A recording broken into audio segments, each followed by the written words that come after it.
সম্মানিত দর্শক শ্রোতা, আসসালামু আলাইকুম। বিশিষ্ট চিন্তাবিদ, সাংবাদিক এবং লেখক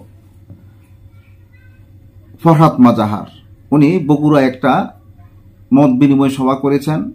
সেখানে উনি একটা মত দিয়েছেন যে দল হিসেবে আওয়ামী লীগ ফ্যাসিস্ট হতে পারে, তবে সবাই খারাপ না। কথাটার মাঝে যুক্তি আছে। সকল দলের মাঝেই ভালো খারাপ আছে, তবে আওয়ামী লীগের মাঝে যে সবাই খারাপ তা নয়। তার একটা জনপ্রিয়তা আছে। এখন তার জনপ্রিয়তা আছে বলেই তো আওয়ামী লীগ দলটা এত বড় হতে পেরেছে। বঙ্গবন্ধুর রাজনীতি যারা করে তারা কখনো খারাপ হতে পারে না। নিজেদের ইচ্ছে মতো যারা রাজনীতি করেছে, যখন যা খুশি তাই করেছে, তারাই এখানে খারাপ হয়ে গেছে। এখন সবাই তো আর খারাপ না। যারা ভালো করেছে সে ভালোদেরকে বিবেচনা করতে হবে, এমনটাই বলেছেন ফরহাদ মাজাহার, যে আওয়ামী লীগকে নিষিদ্ধ না করে পূর্ণ বিবেচনায় আনা হোক। যদি ভালো মুখ সামনে এনে আওয়ামী লীগকে উজ্জীবিত করা যায়, তাহলে আওয়ামী লীগ ভালো হবে।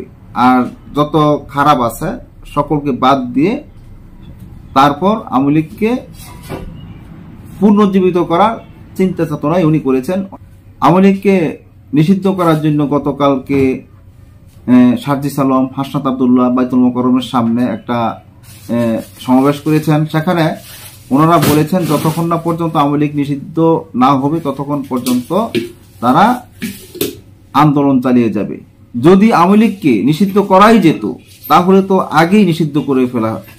যদি আওয়ামী লীগকে নিষিদ্ধ করা যেত তাহলে আগেই আওয়ামী লীগ নিষিদ্ধ হয়ে যেত। এখন দেখা যাচ্ছে আওয়ামী লীগকে নিষিদ্ধের পক্ষে অনেকে নেই। আওয়ামী লীগের নিষিদ্ধ বললেই তো সবকিছু হয়ে যায় না। এখন এই জন্য আজকে ফরহাদ মাজাহার মত বিনিময় সভায় যে কথাগুলো বলেছেন, জনপ্রিয় পত্রিকা কালের কণ্ঠের এই প্রতিবেদনে আমরা দেখি ফরহাদ মাজাহার কি বলেছেন। দল হিসাবে আওয়ামী লীগ ফ্যাসিস্ট হতে পারে, তবে দলের সবাই খারাপ নয় বলে মন্তব্য করেছেন বিশিষ্ট চিন্তাবিদ ও লেখক সাংবাদিক ফরহাদ মাজাহার। গতকাল শুক্রবার বগুড়া প্রেস ক্লাবে সাংবাদিকদের সঙ্গে মত বিনিময় সভায় তিনি এ মন্তব্য করেছেন। ফরহাদ মাজাহার বলেছেন, আওয়ামী লীগকে নিষিদ্ধ না করে বরং পূর্ণ বিবেচনার মাধ্যমে পরস্পরের ভুল বুঝাবুঝির অবসান ঘটাতে হবে। তবে আইন করে দলটি নিষিদ্ধ করা যেতে পারে বলেও মত দেন তিনি বলেন, জনগণের অভিপ্রায় শনাক্ত করতে হবে, জনগণের ক্ষমতা জনগণের কাছে ফিরিয়ে দিতে হবে, যার জন্য আবু সাইদ মুগ্ধর জীবন দিয়েছে। সরকারের উচিত ছিল প্রান্তিক জনগোষ্ঠীর মতামত নিয়ে আগে গঠনতন্ত্র ঠিক করা, পরে রাষ্ট্র পরিচালনার কথা চিন্তা করা। কিন্তু তারা ঢাকায় বসে থেকে সংস্কার কমিশনের মাধ্যমে কাজ করছেন। ফরহাদ মাজাহার বলেন, মনে রাখতে হবে বিদ্যমান আইনকে স্বীকার না করেই কিন্তু জুলাই গণ অভ্যুত্থান হয়েছিল। যখন আইনকে উৎখাত করার পরই নতুন আইন ব্যবস্থা গঠন করার অভিপ্রায় রয়েছে, সেহেতু জনগণের অভিপ্রায় শনাক্ত করে জনগণের কাছেই ক্ষমতা দিতে হবে। মনে রাখতে হবে জুলাই আন্দোলন বিএনপি, জামাত ও ছাত্র সমাজের স্বতঃস্ফূর্ত অংশগ্রহণ ছিল, কিন্তু এটাকে কারো দলীয় আন্দোলন বলা যায় না। এটা ছিল ছাত্র জনতা আন্দোলন, যার নেতৃত্বে ছিল ছাত্র জনতা। তিনি বলেন, বর্তমান অন্তর্বর্তী সরকার বিনা ভোটের সরকার নয়, তারা জনগণের রক্ত দ্বারা নির্বাচিত সরকার। জনগণের আশা আকাঙ্ক্ষা ও চাহিদার দিকে সর্বোচ্চ গুরুত্ব দিয়ে কাজ করতে হবে বর্তমান সরকারের। আগে গঠনতন্ত্র, পরে সরকার।